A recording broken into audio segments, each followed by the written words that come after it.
the reactions are very positive, and the curriculum is more adventurous than many traditional universities. And the Open University, I'm seeing the congratulations to Chrissy on the chat there, were present and were contributing really most helpfully.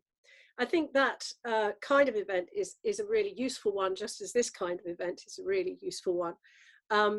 And I'm very proud to be able to announce something that some people may know, which is that Coventry University is developing a PGCE in classics, which is being written as we speak by Arlene Holmes Henderson and Anastasia Christie. So that is also very, very good. And here's where the gardening metaphor takes over. Some intensive horticulture is taking place. But what's not so encouraging is when you look at the 2018-2019 figures from UCD on the A-level. The numbers taking Greek and Latin A-level continue to fall gently. And those taking classical civilization have been much reduced. Ancient history is up a bit, but not by much.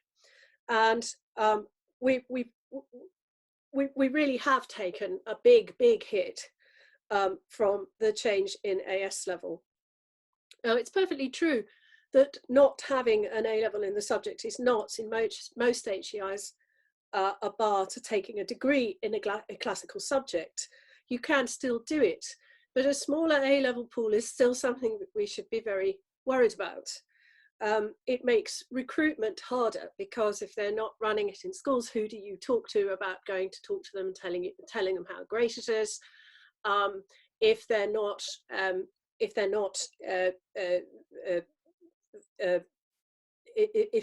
there's no contact point, it makes the kind of cultivation again that you need to put in to attract people much harder.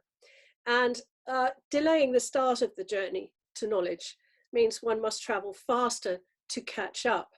And I think that's just as true of classical civilization and ancient history as it is of Latin and Greek, even though I also know that pretty much everywhere aims in its first year to, in their classical civilization and ancient history first year, aims to give everybody, A-level or not A-level, sufficient background knowledge to operate more or less equally. Now, degree numbers have not fallen as hard. There's been a fall in the numbers of ancient history, but you know, things are mercifully staying pretty steady. Taught PG numbers are at a 5-year low. I suspect that times being hard, more people may end up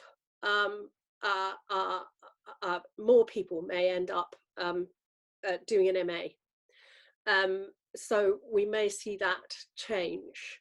But it's always difficult to be, it's always difficult to be sure about that, but it's just about possible.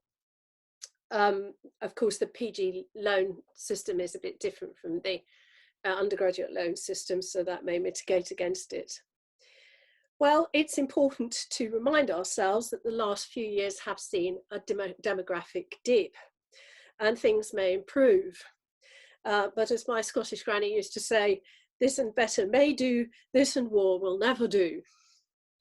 It could be worse, though. To introduce some historical context, which Alison will certainly remember this, but I'm not quite sure how many other people will. The Barron Report in 1987. The Barron Report recommended the closure of 12 of the 31 classics departments then in the UK. It certainly seemed like the end of the world to many at the time. And when I was finishing in 1985 and was thinking about doing a doctorate, I said this to my tutor, and he said, well, that's nice, you know, there are no jobs.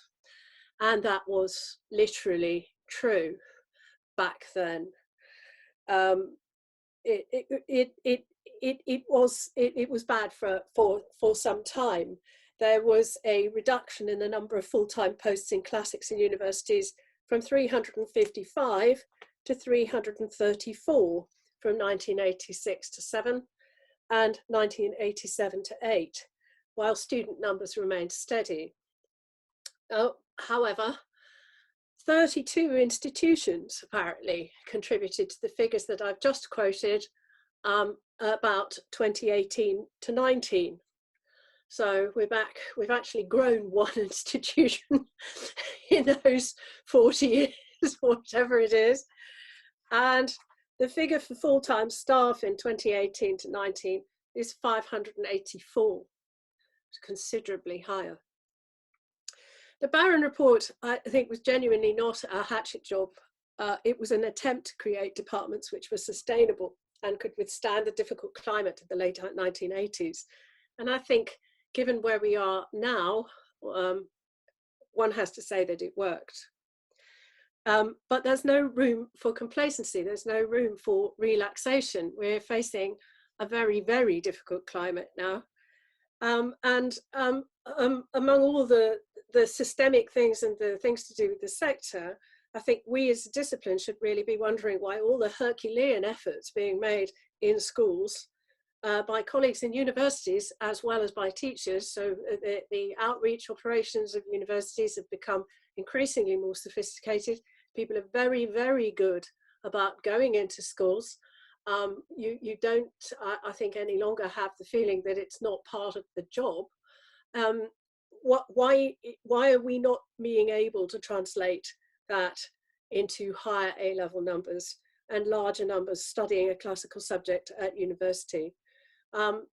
We need to work out what we can do to change that, if anything.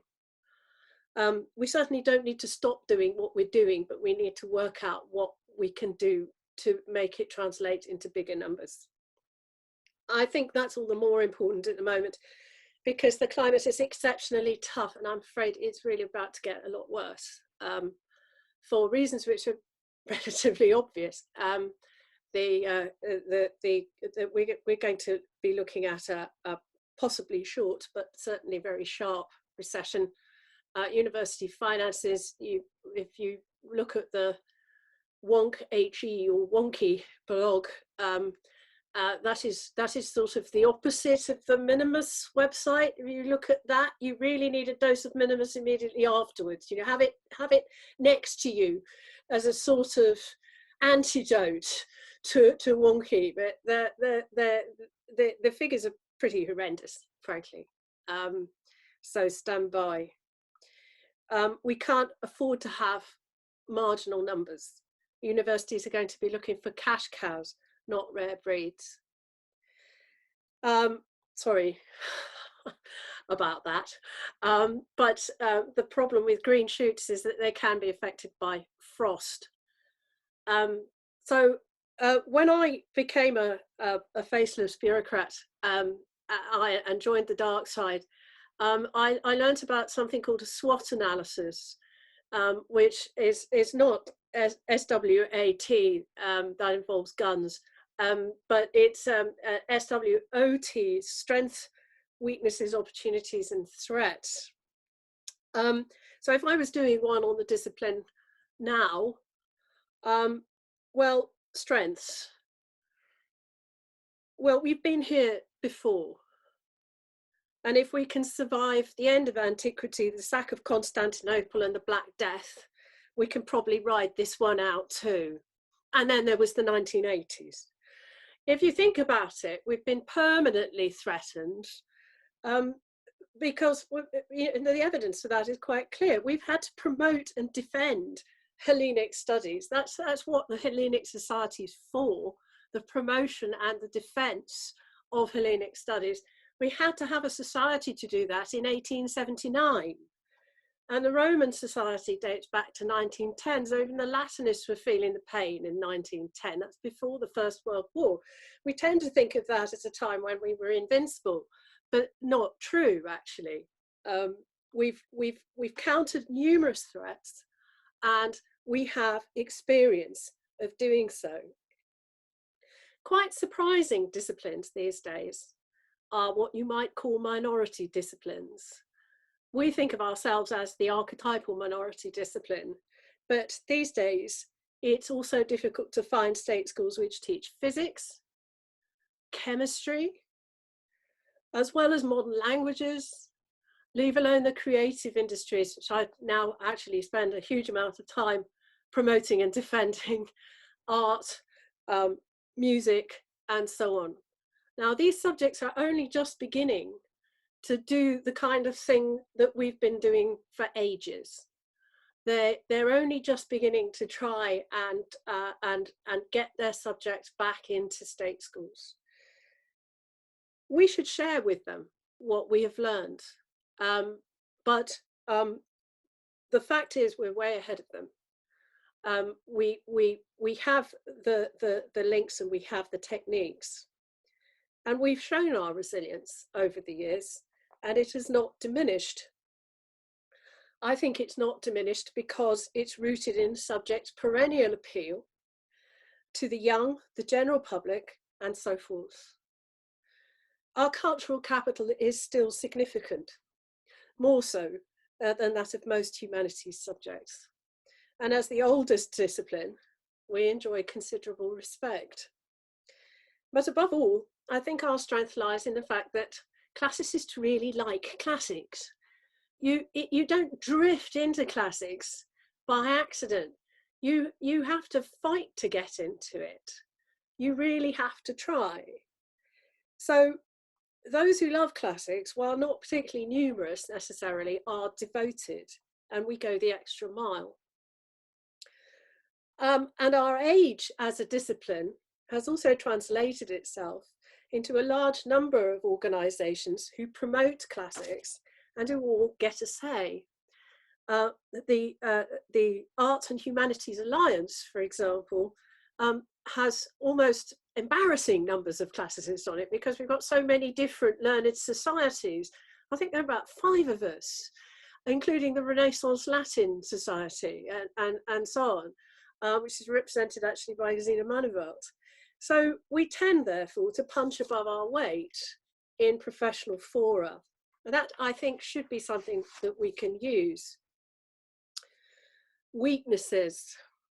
Well, actually, it's the same one as I just mentioned. Our age as a discipline has translated itself into a large number of organisations who promote classics and all get a say. That can actually lead to some difficulties because we don't always coordinate as well as we might. Now, this has got a lot better recently, but for a long time, it wasn't very good.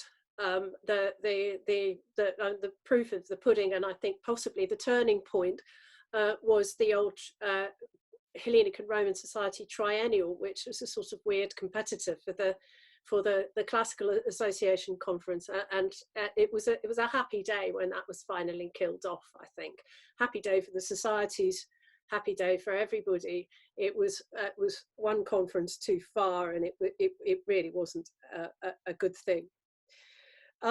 It's still, however, very important that we don't let that increased cooperation slip. It's true, I think, that all the classical organisations have a defined purpose and a separate raison d'etre. Someone has asked me why we don't merge the Hellenic Society with the Roman Society, and the answer to that is quite straightforward. We are actually the only people who, as it were, take care of the rest of Greek history. Medieval Greek, Byzantine Greek, modern Greek, literature, history, and so forth. So we do have a separate, and we cater for the Greek community, admittedly mostly the Greek community in London, but we do have a completely separate remit, I think, from the Romans, the Roman Society, that is. Inevitably, there's overlap, though, and we have to be careful that too many cooks don't spoil the broth. Now, some might also say that another weakness was a lack of obvious vocational application for classics. And obviously that's something that many other disciplines have to counter as well. And in fact, I think we should at this point be able to counter that reasonably effectively, given the substantial evidence of transferable skills. Yeah, but the old J.A. Smith dictum, nothing that you will learn in the course of your studies will be of the slightest possible use to you in afterlife, save only this: if you work hard and diligently, you should be able to detect when a man is talking rot. And that, in my view, is the main, if not the sole purpose of education. And that I think is quite a pithy summary of the transferable skills argument. If you can do all the different things we make students do, they can do anything. It's probably better than Thomas Gaisford's sermon, in which he said, "Nor can I do better in conclusion than impress upon you the study of Greek literature, which not only elevates above the vulgar herd, but leads not infrequently to positions of considerable emolument." Even though the considerable emolument part actually is still more or less true. I think we have done very good work on this in the past. There was a survey of destinations of classicists. Of course, now we have the Delhi. In a way, it doesn't work out quite so well for us, because a lot of classicists, I think it's something like 51% of classicists go straight into employment. Now 29% and odd go into further education and training. But if you actually just look at the employment figures, it's not quite as good as it could be. Now, I think the reason for that is because a lot of classicists are going on to do more classics, and we're to some extent the victims of our own success. I also think we've probably got a lot of people doing the law conversion course, and so on and so forth. What we need to do is to go beyond the Delhi and I think once again perhaps assemble more evidence of ongoing success in life by classicists. And I think because classicists tend to go on liking classics after they've stopped studying it, I think we get a lot of cooperation in that. We're a discipline where people continue to care about after they're no longer active in it. I think we do need to keep hammering this one, not least because of that transition from study at school to actually doing the qualifications, because it'll be parents saying, what can you do with that? What's that going to be for? If we can supply a straightforward answer to that, then that could be very helpful. Well, opportunities. Sometimes it's difficult to see opportunities in times like these, but I think there is one, at least. The massive effort which has gone into moving teaching and assessment online, not only here, but also in the US and in Australasia, might pay off in the future. The sector is going to suffer from all this and many other negative trends as well. This has come at a time which was in any case going to be difficult for us, so it's really compounded it. Staff costs form the bulk of all HEI's expenditure. Blended learning is likely to begin to prove attractive in institutions that it has never seemed good to before. It's possible that out of this nettle danger, we may pluck this flower safety. That's Henry VI, but I can't remember which part. And increase our use of technology to promote the sharing of expertise, to enable cross-institutional support to be meaningful. I believe Lincoln are already doing some very interesting work along these lines. That came up in Manchester. Using expertise from other people who are located in other places becomes a lot more possible if you exploit this kind of online learning. And we might thereby be able to encourage institutions to take more imaginative approaches to hard times than closing the subject. I think new research, the cat, excellent. I think new research areas should also be mentioned here. Obviously, there are probably lots and lots of things that I haven't thought of, but there are a couple that I'd like to mention. New research areas can transform the way people see the subject and challenge any narrative that it's passé rather than venerable. I think reception in all its manifestations as a study has been a great revitalizer. It's built a lot of interdisciplinary bridges, as has research into ancient medicine and Greek and Roman art and archaeology. I would really like to see more people doing research into Greek technology and mathematics, which I think could provoke some very interesting, very lively interdisciplinary research and might attract funding. The Glasgow hero of Alexandria and his automata project is a shining example of this, I think, but there must be more to do.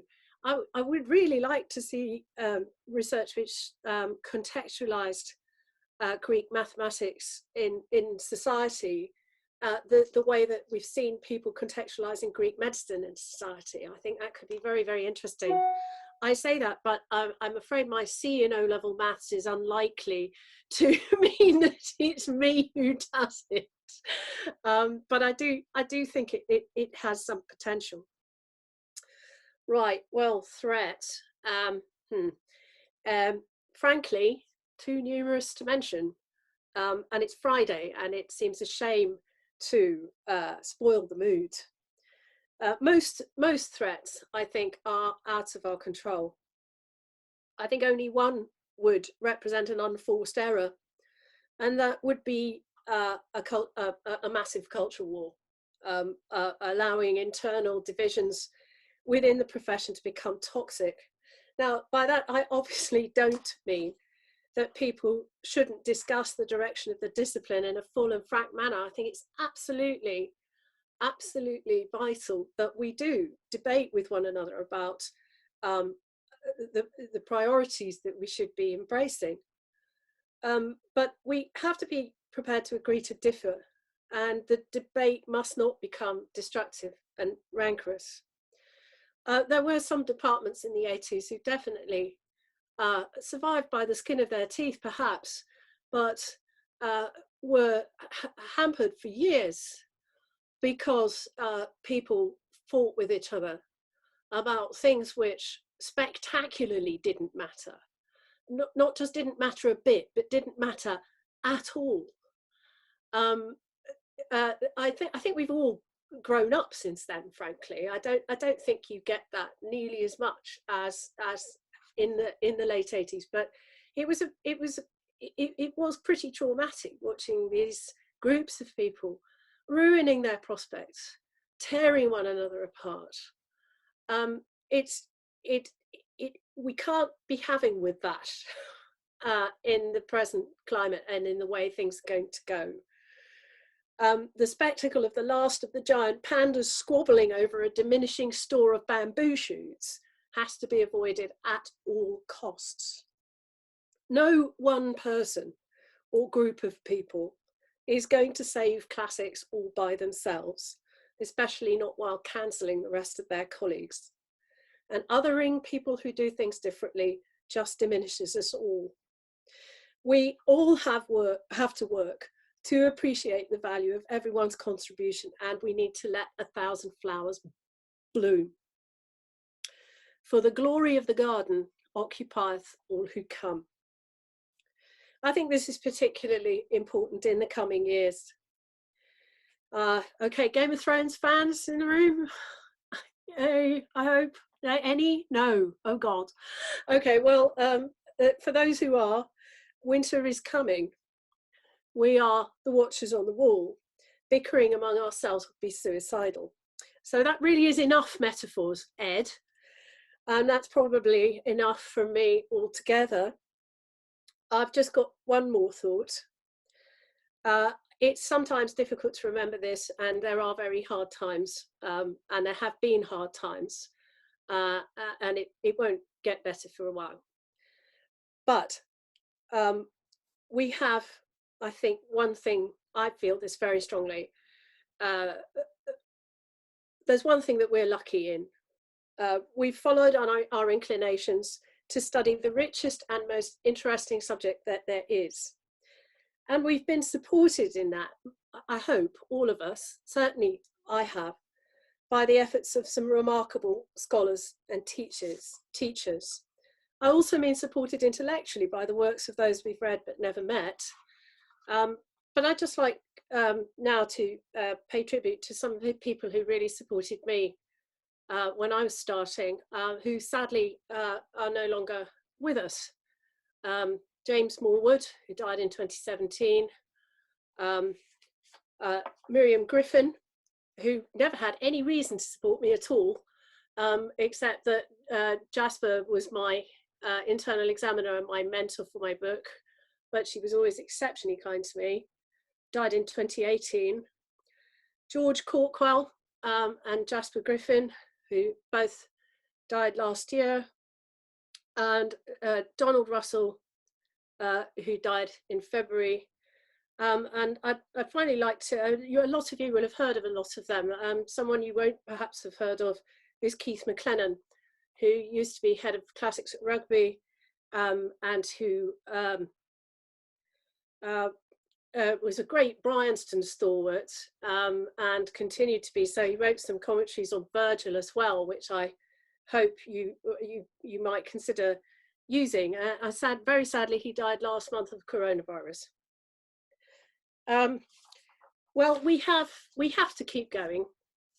We have a duty to endure, because there are generations to come who will have been supported in their turn by our efforts. And the glory of the garden, it shall never pass away, I hope. Okay, thank you very much. But what one might be able to do is set up bilateral arrangements. You'd need to explain the benefits of this to Hoi and Tele, the people in charge, but it might be possible, for example, to swap modules, to produce blended learning modules and swap one each, which would effectively be a sort of exchange in kind rather than a transfer of cash, which people might find problematic. You won't be able to do that to too great an extent. I mean, everybody will have to be fundamentally being taught in a separate institution, if you see what I mean. But if there was something, I mean, for example, one thing that occurs to me is that you could swap an art module for a module on something else that every department needs, but not all of them may have. Do you see what I mean? If you had a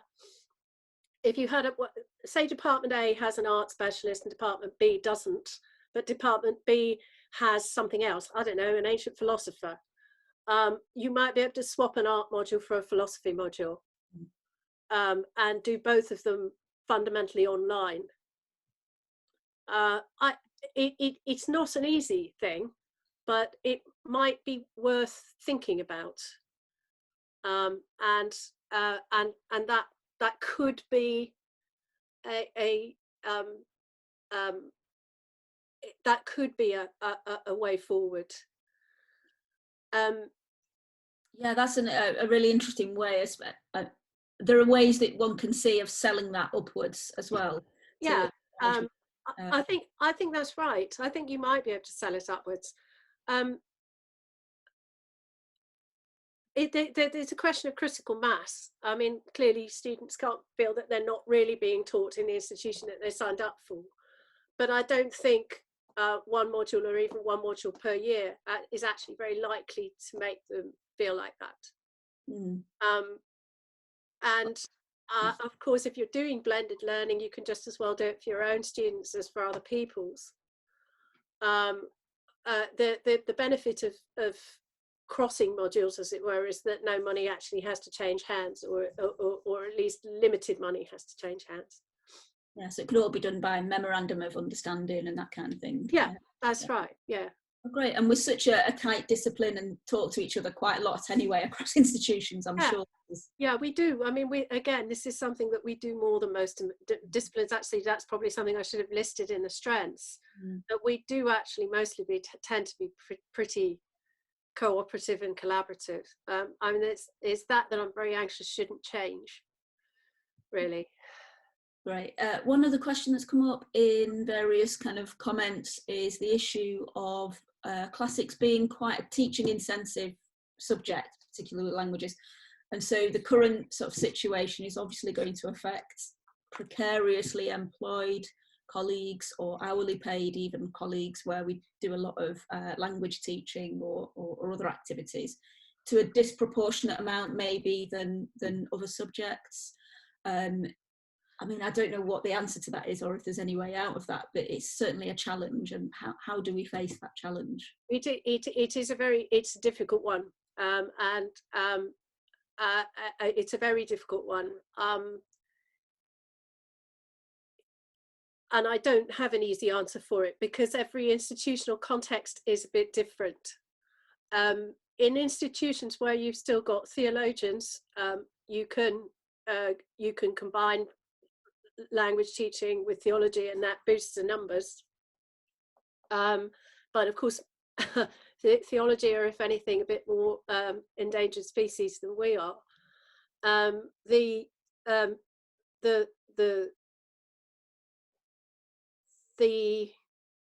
ones that I tend to feel are maybe better.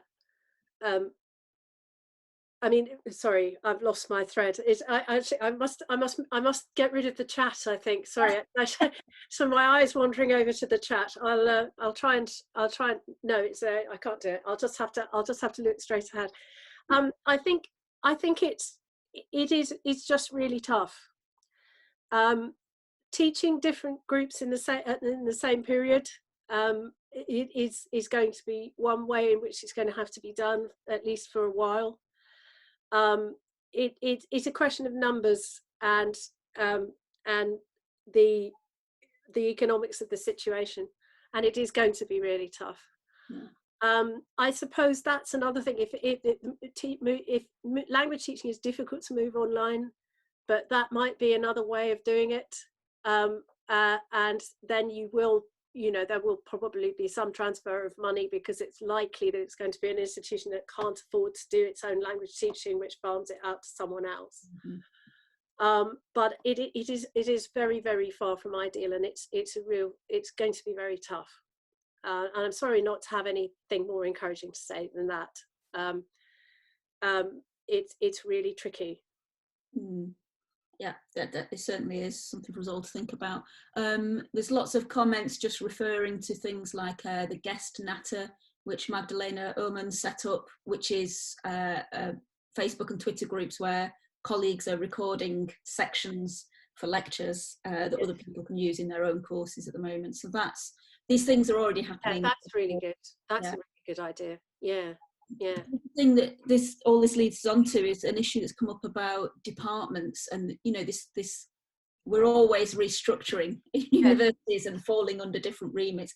And a discussion to be had maybe perhaps about what the benefits are in the short term of being merged, and in the long term, is that to the detriment of the discipline? Or I'm less. I am actually. I used to be very against mergers, and I think that increasingly it depends more on how you do it, and to some extent the motives for doing it, and the way in which it's managed after you merge, rather than on the mere fact of merging or not merging. I do think that it can be a protective measure, and if it's being undertaken as a protective measure, then it can actually be very helpful, because more or less every subject goes through ups and downs, and certainly on an institutional level, every subject will fluctuate, and its costs will fluctuate. You have constant stories of departments within institutions where people haven't moved for a long time. They're all very good, so they all get promoted. Suddenly the department's not economic anymore. Now the foolish thing to do is to regard that as a permanent situation and feel that you need to close it. That's silly. It's short-termism. But under those circumstances, merging that department with another department which perhaps doesn't have the same issues, that might mean that you still, when the people retire, the expensive people retire, you can have 2 posts instead of 1. So actually you've got more people teaching that actual subject on the premises than you did before. So it depends what the individual effects are going to be. It's very tricky to anybody who's having to be head of department at the time of a merger. And it needs some very careful footwork, and you will always, I'm afraid, find that there are some regimes, as it were, which are fundamentally benign, and if they propose something that you don't like and you explain why you don't like it, they will change their minds, or at least modify their course of action to mitigate it. But there are some other regimes which are not like that. Mm-hmm. I guess, like most of these things, it's dependent on institutions, isn't it? And where these mergers can be quite organic and helpful, and where they're actually they may not. And it also depends. It can depend sometimes on external factors to the institution. In all fairness, some people are overtaken by events, and that is something that you need to bear in mind as well. Yeah. Without going into the detail, but I'm noticing on the chat, for every one of these positive kind of suggestions, there are also lots of kind of caveats about how this can be turned against us and used against us, and they're all completely, valid worries and concerns, I think. And I think that it's worth remembering how much diversity we have across types of institutions, demographics of students, of colleagues, of viewpoints, and so on. So there's quite a lot of challenges with every kind of thing. I notice also it would be worth colleagues after this today to look through the chat, because people are helpfully putting links about schools numbers and A-level numbers and so on. And just in response to Judith's comments about some of the great activities at primary and secondary level, at the Classical Association Teaching Board, we've recently just compiled a list with links of all the various different online activities aimed at kids working from home and GCSE and A-level and so on that are going on. So there's lots of initiatives. Those will be on the CA website. So there's quite a lot of things. There's lots of comments here asking us also to look at what our colleagues are doing globally, in places where classics may have less of a kind of identity in the same way as we do. And I'm wondering if quickly before we close, Judith, if you might say something more about, you opened with the situation globally and mentioned these wonderful initiatives happening in South Africa. That is absolutely amazing and fascinating to me about, the way we can think about decolonising classics more generally as a discipline by involving colleagues globally. I think we've got a lot to learn from South African classics, actually. I mean, I was very uninformed about it. And I went to the conference simply because they invited me, and I found myself extremely impressed. It was at Stellenbosch, and they really are putting forward a great effort, and I think it's paying dividends as well. They've certainly got an extremely lively postgraduate community. just I don't want to hold everybody up. I'm just sort of working, scrolling through the chats and having a quick look at the worries about humanities generally. I think there's some justification for worries about humanities generally, and for example, Sunderland has just axed history, which is not good, and it certainly affects us, because I think history departments are a very can be a very effective way of getting ancient history through the door, as with MMU and other places. I think myself, okay, this is a personal view, right, not an institutional view, but my view is that as long as there are enough people who want to do the humanities, then the humanities will be just fine. The universities are very market driven, and they will be at least as market driven in 6 months' time. So it's concerning. What would be concerning is if English and history were losing so many people at A level that it was perceived to be a market that wasn't worth being in anymore. I think we're some way off that, frankly, even though there's been a decline in the numbers of people wanting to read English and a decline in English A level. Hasn't been much of a decline in history A level, actually. That's holding steady according to our planning department. So I would hope that we will ride that one out. And again, you do have to remember the demographic dip there. Not everybody is going to be able to do the hard sciences, and not everybody is going to be able to do medicine, but it is tricky. It's tricky to be able to be sure, but English and history, they're pretty mighty, and there are lots and lots of people doing English and history at A level. I would think that they will be perceived as viable for a good while yet. Now, I'm sorry. I'm sorry. I've slightly lost the thread of what you actually asked me. I think we're slightly running out of time anyway. Yeah. But you did answer the question. Oh, I did. Oh, good. Okay, that's all right. I'm conscious that we did start a few minutes late, so we're okay with time. But just to remind everybody that this will be available, and we can look at it and all of the chat and the various links online.